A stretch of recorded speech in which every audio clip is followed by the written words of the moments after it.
Hello दोस्तों, स्वागत है आपका एक और नए वीडियो में। इस वीडियो में टाइफाइड फीवर के बारे में जानेंगे। इसके होने का कारण, इसका इलाज, इसमें होने वाली दवाओं का यूज़, वो सब इस वीडियो में देखेंगे। ये वीडियो नर्सिंग स्टूडेंट के लिए काफ़ी इम्पोर्टेंट है और उसके लिए भी जो मेडिकल फील्ड से आते हैं। तो चलिए जानते हैं टाइफाइड फीवर को। पहले बात कर लेते हैं टाइफाइड फीवर होता क्या है। इस वीडियो में इंग्लिश और हिंदी दोनों में समझाएंगे। Typhoid is a acute infection which generally caused by Salmonella typhi, characterized by gradual onset of fever with headache, weakness, abdominal discomfort and spleen enlargement। Typhoid बुखार एक बैक्टीरिया इन्फेक्शन है जो दूषित पानी या भोजन के कारण होता है। ये आंतों के रास्तों को प्रभावित करता है और बाद में रक्त प्रवाह यानी कि ब्लड फ्लो में फैल जाता है।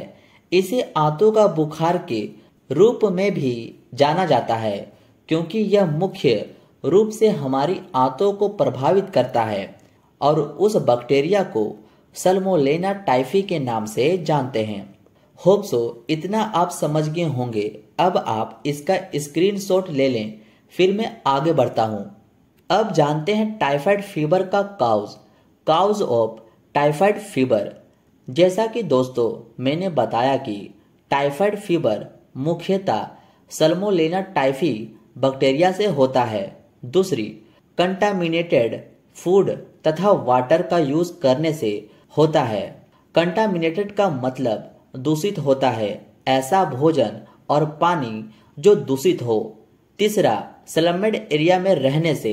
स्लम एरिया का मतलब दोस्तों गंदी बस्ती का क्षेत्र होता है जहां साफ सफाई ढंग से ना होती हो। चौथा, मल मूत्र का सही डिस्पोजल न करने से इसमें प्रेजेंट बैक्टीरिया मक्खियों के जरिए बीमारी को फैलाते हैं। ये सब कुछ मुख्य कारण है टाइफाइड फीवर होने का। अब आप जल्दी से इसका स्क्रीनशॉट ले लें। अब बात करते हैं सिम्टम के बारे में कि टाइफाइड फीवर में क्या क्या सिम्टम हमें देखने को मिलता है। इसके सिम्टम 6 से 30 दिनों के बीच में तब शुरू होते हैं जब बैक्टीरिया एक्सपोज होता है। फीवर 104 डिग्री फ़ारेनहाइट तक रहता है जो कि नॉर्मल 98.6 डिग्री फ़ारेनहाइट तक होता है। रेसेस मुख्यतः नेक तथा एब्डोमेन पर रोज कलर स्पॉट होते हैं। वीकनेस कमजोरी, कॉन्स्टिपेशन यानी कि कब्ज, हेडेक सिर में दर्द, डायरिया एंड वोमिटिंग दस्त और उल्टियां आना, एनोरेक्सिया भूख की कमी, लीवर और स्प्लीन बढ़ जाते हैं, प्यास की अधिकता और जीभ मैली रहती है। ये सब सिम्टम आपको टाइफाइड फीवर में देखने को मिलता है। अब आप इसका स्क्रीनशॉट ले लें। अब बात कर लेते हैं इन्वेस्टिगेशन ऑफ टाइफाइड, यानी कि आप कैसे पता कर सकते हैं कि किसी पेशेंट को टाइफाइड ही है।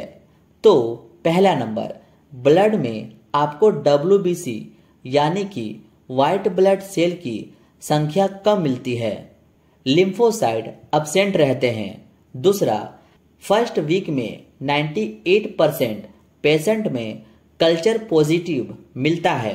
विडाल टेस्ट बुखार के 10वें दिन की जाती है। इसका पॉजिटिव मिलना टाइफाइड फीवर का कन्फर्मेटिव साइन है। इसका आप स्क्रीनशॉट ले लो। उसके बाद बात करते हैं टाइफाइड मरीज को, यानी कि किसी मरीज को टाइफाइड हो गया है तब उसे क्या निर्देश देना चाहिए। तो बारी बारी चलिए उसको भी जान लेते हैं।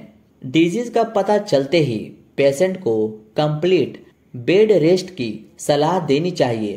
पेशेंट के मल मूत्र को नष्ट कर देना चाहिए। देखो दोस्तों, जब भी टॉयलेट यूज करे तो यूज करने से पहले उस जगह पर अच्छे से पानी मारकर बैठना चाहिए और टॉयलेट से जाने से पहले अच्छे से पानी मारकर जाना चाहिए और अपने हाइजीन का ध्यान देना चाहिए। पेशेंट को बैलेंस डाइट देनी चाहिए जिसमें उचित मात्रा में कार्बोहाइड्रेट, प्रोटीन तथा विटामिन हो। पेशेंट को स्पाइसी फूड नहीं खाना चाहिए। पानी उबालकर उसे ठंडा करके उसमें ग्लूकोज मिलाकर बार बार पिलाना चाहिए। पेशेंट को लिक्विड डाइट जैसे नारियल पानी, मौसमी का रस, दाल का पानी, पुराने चावल और मूंग के दाल की खिचड़ी देनी चाहिए। उबला हुआ दूध देना चाहिए। ज़्यादातर रोगी मानते हैं कि चावल देना हानिकारक होता है, लेकिन यह गलत है। रोगी को मुंह की सफाई प्रतिदिन करनी चाहिए। गुनगुने पानी से शरीर को पोंछना चाहिए। रोगी को ORS का घोल देना चाहिए ताकि उसके बॉडी का इलेक्ट्रोलाइट बैलेंस बना रहे। पेशेंट के मुंह का स्वाद बदलने के लिए उसे फलों की चाट देनी चाहिए। पेशेंट के लिए दूध सर्वोत्तम होता है। ये सब टाइफाइड वाले पेशेंट को करने का निर्देश देना होता है। अब बात कर लेते हैं ट्रीटमेंट के बारे में।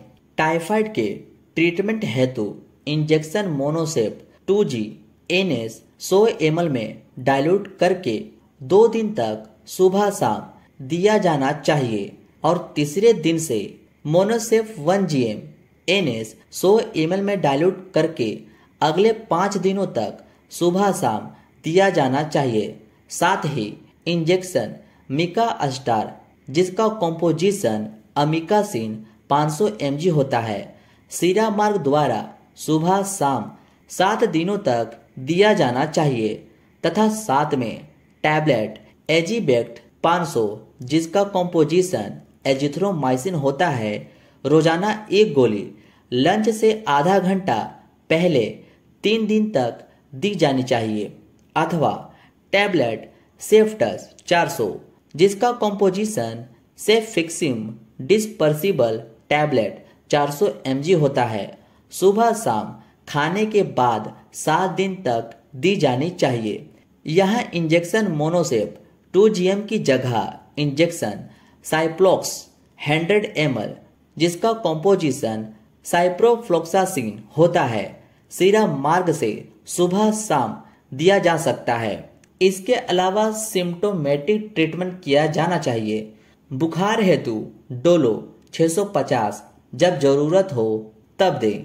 एंटीबायोटिक के असर से अल्सर की शिकायत न हो इसलिए टैबलेट रेंगटेंग जिसका कॉम्पोजिशन रेनिटिडिन 150 mg खाली पेट सुबह देनी चाहिए।